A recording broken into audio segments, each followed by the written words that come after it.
Is there any larger topic than God to talk about on a Sunday morning?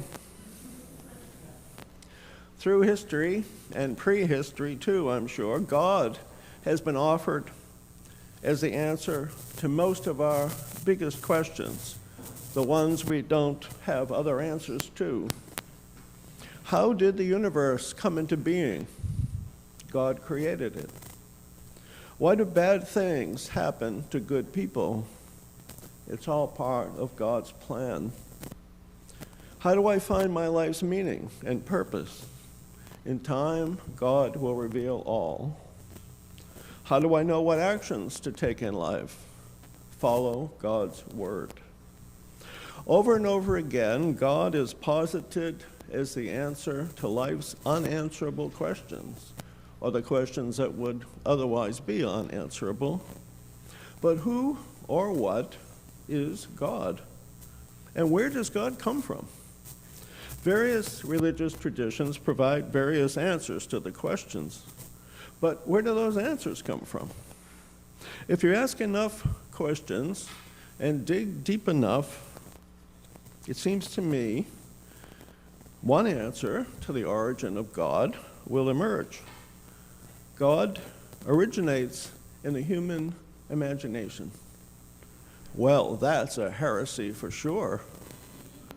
But is it? In the beginning, God created the heavens and the earth. Now the earth was formless and empty. Darkness was over the surface of the deep, and the Spirit of God was hovering over the waters. And God said, "Let there be light." And there was light. God saw the light was good, and he separated the light from the darkness. And God called the light day, and the darkness he called night. And there was evening, and there was morning, the first day.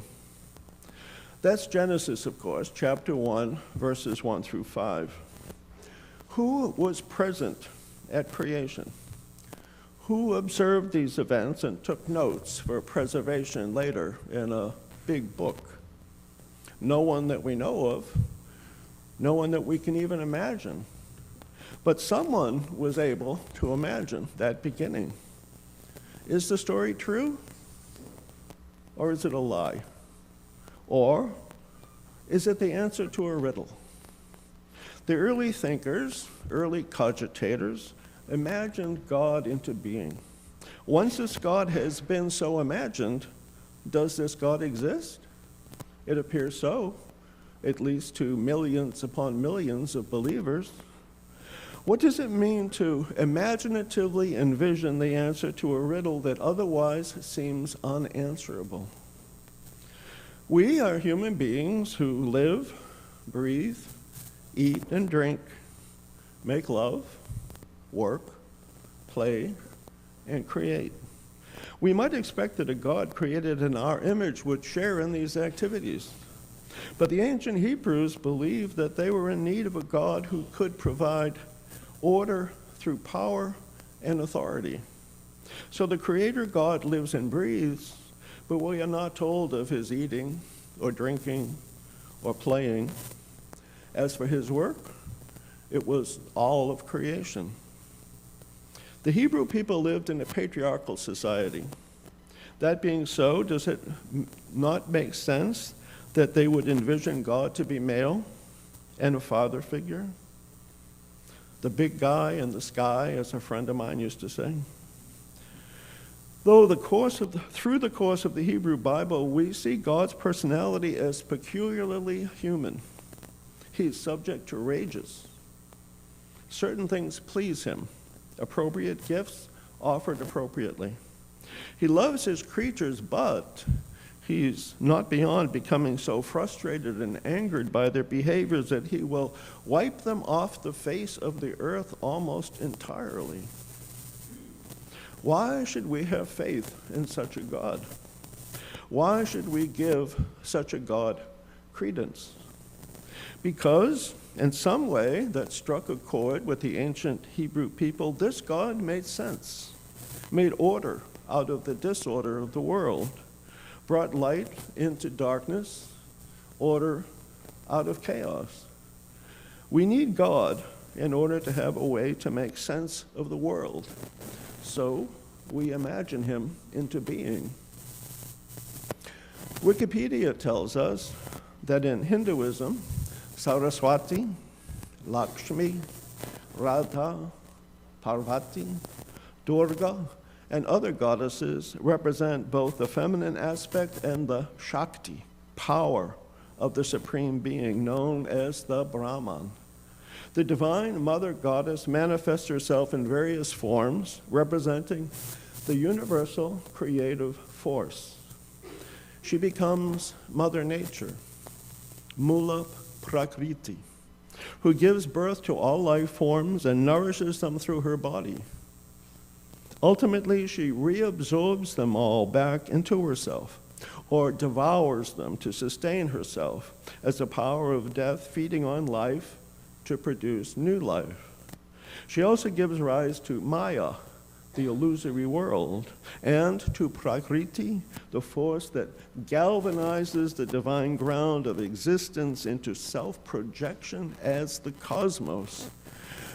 That's quite a mouthful. Let's unpack that a bit. She becomes Mother Nature, Mula Prakriti, who gives birth to all life forms and nourishes them through her body. Ultimately, she reabsorbs all life forms back into herself, or devours them to sustain herself as a power of death, feeding on life to produce new life. Doesn't this description remind you of the present-day concept of Mother Earth? Out of the earth, the womb of Mother Earth, we might say, all life forms emerge. Her body nourishes them through lives long or short. When their time of living has passed, the life forms are reabsorbed into the fecund earth.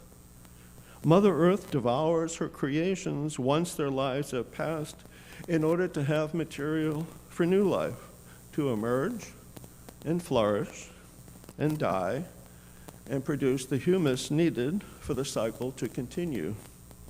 A very nice imagining of a god, goddess, from the maternal perspective, but still an imaginary projection. So what are we to make of the second function of Mother Nature? She also gives rise to Maya, the illusory world. Perhaps there's a kind of Platonic vision embedded in the myth. Behind the visible, the tangible, that which can be perceived by the senses, lies a spirit, an intangible force that lies behind all life, and which life is just a manifestation of. Whatever interpretation is correct, it's clear that the warning is beware of appearances. And finally, Mother Nature gives rise to Prakriti, the force that galvanizes the divine ground of existence into self-projection as the cosmos. That's something like the Big Bang Theory, isn't it? Something galvanizes the ground of existence, the spirit maybe, to project itself, create itself as the cosmos itself. It's a precisely conceived, well-developed theory of creation with a goddess, a birth giver, at the center. As the goddess projects the cosmos into being, we project the goddess into being.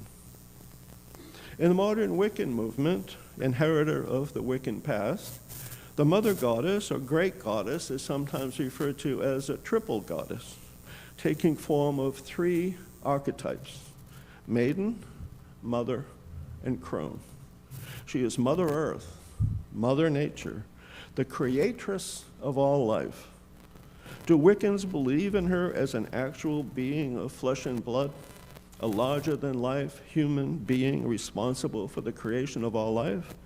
Or is she envisioned as a symbol that we can identify with, a creatress embodying all that we conceive of as providing life? Is she someone to fear because of her great power, or someone to love because her loving nature is what brought us into being? And the love that we feel, if it's directed towards a being we have created ourselves in our collective imagination, is that love real? That question brings us to the concept of the collective unconscious of all humans. The Swiss psychologist Carl Jung has posited that the archetypal mother lives in that collective unconsciousness. That collective unconsciousness is envisioned as a reality, as part and parcel of the nature of how things are, the nature of how beings are, and how things and beings are interrelated. Did that unconsciousness derive of itself, or was it created? Or was it the product of interdependent co-arising? Most of us, I think, are somewhat familiar with the teaching of the Zen Buddhist Thich Nhat Hanh, who sadly passed from the earthly realm this past year. Sadly for us, beneficiaries of his thinking. In his book, The Heart of Buddhist Teachings, Tai, as he was known to his students, talks about how interdependent co-arising works. For a table to exist, we need wood, a carpenter, time, skillfulness, and many other causes. And each of these causes needs other causes to be. The wood needs the forest, the sunshine, the rain, and so on. The carpenter needs his parents, his breakfast, fresh air, and so on. And each of these things in turn has to be brought about by other conditions. If we continue to look in this way, we will see that nothing has been left out. Everything in the cosmos has come together to bring us this table, or this podium, or the pews in which you're sitting. Looking deeply at the sunshine, the leaves of the trees, and the clouds, we can see the table. The one can be seen in the all, and the all can be seen in the one. Interdependent co-arising, the collective unconsciousness, the unity of all things that comes about through the interdependence of all things, the tapestry of life, the ever-evolving, ever-self-creating Gaia, a living organism composed of all living organisms and non-living organisms. When we were little, we were taught that God is everywhere. God in the atoms of all self-creating creation, or God, the human-shaped creator whose seed has somehow penetrated all things. Is there a way to unite these understandings, to go beyond the polarities of subject and object, to understand that subject and object are concepts born of our striving to try to understand the realities of life from the viewpoint of the individual mind? Is there a way for us to understand subject and object as two ways of looking at being, which, by its very nature, transcends duality? Interdependent co-arising recognizes both individuality and interdependence, and the flow of energy that connects all things and makes all things one. Is that an idea? Yes. Is it the product of an imagination? Yes, in part. But isn't it combined with intellect and the evidence gained by the senses, culminating in insight? Is interdependent co-arising simply another word for God? Perhaps it's not for me to say. Perhaps it's for all of us to investigate for ourselves. Zen thought is no thought. It goes beyond the machinations of the mind. It lives in the reverberations of the bell of mindfulness when it's invited to sound. It lives in the long syllable of Om, Om, Om. When breathed into the air of the life that connects all beings. It is the Yahweh of the Hebrew Bible when he reveals himself defines himself most simply, I am that I am.